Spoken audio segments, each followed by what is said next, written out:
This is madness. This is Scandinavia. This is Vikings.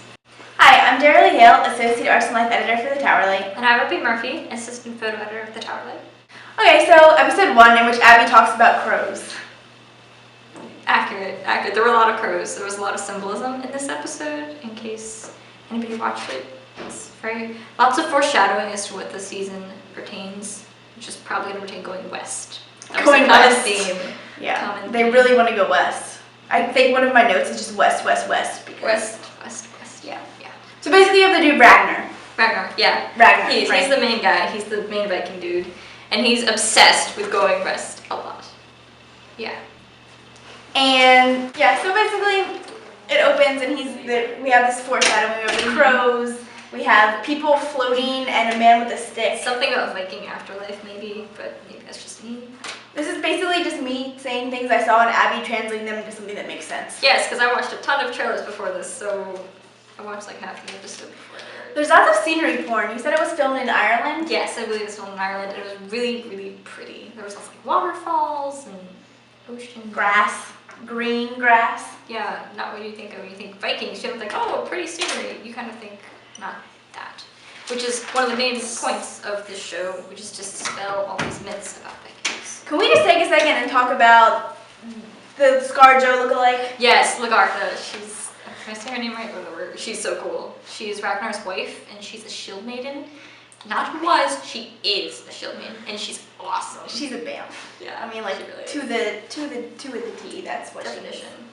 She is. Yeah. I have a lot of notes with me just screaming Lagartha, because she's so cool.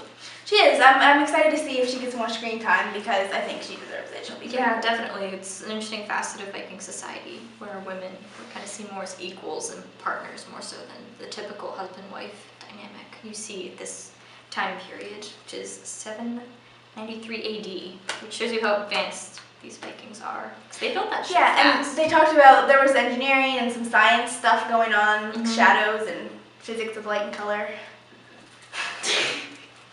Yes, that's a thing.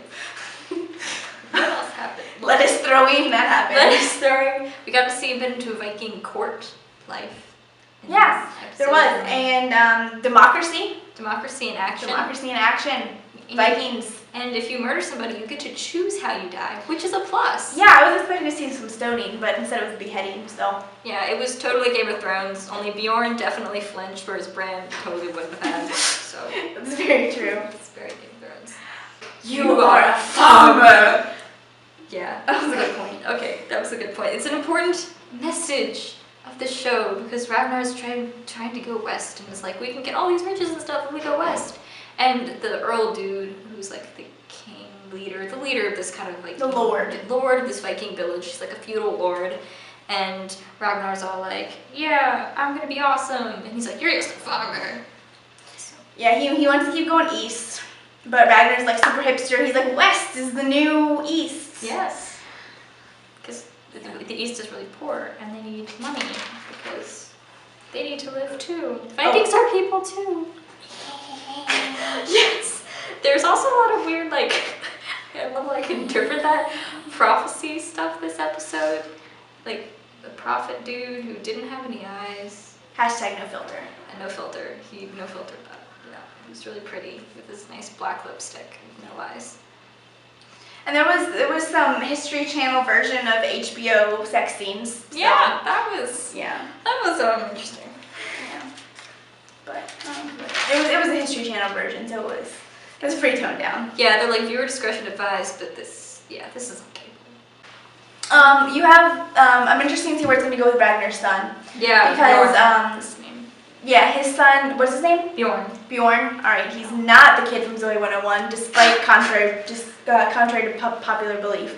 But there might be even some tension between he and his father. Yeah, there definitely seems to be, because he's like, I want to be a man, and you can get the sense that he's going to want to go with his father when they go west. Yeah. I don't think the dad, that's not going to fly. Because he's still a little kid. And Rafiki predicted some contradictions there. Yeah, Rafiki is the dude whose name I am forgetting, but he built the ship. And he's being all freaky with the predictions, like, you have your father's same really freakishly blue eyes. Yeah. freakish blue thing. But yeah, I definitely sense some daddy issues coming up. That's gonna be a thing. I Oh think. god, speaking of daddy issues, the brother.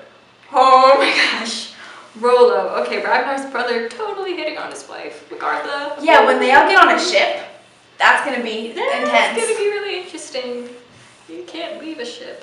You're all trapped on there together.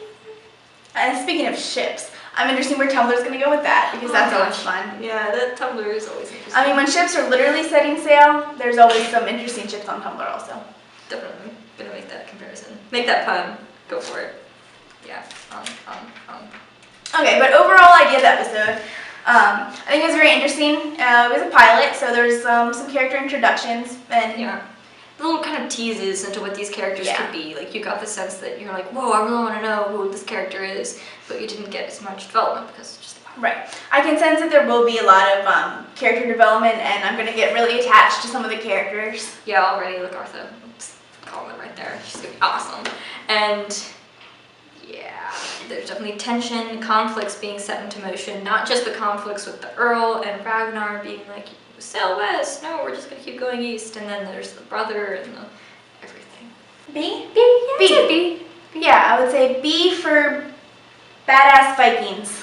Perfect. Bloody awesome. Bloody awesome. I mean, I'm excited for next week's episode. Yeah, I'm definitely excited to see where it's gonna go. So keep watching. We will be.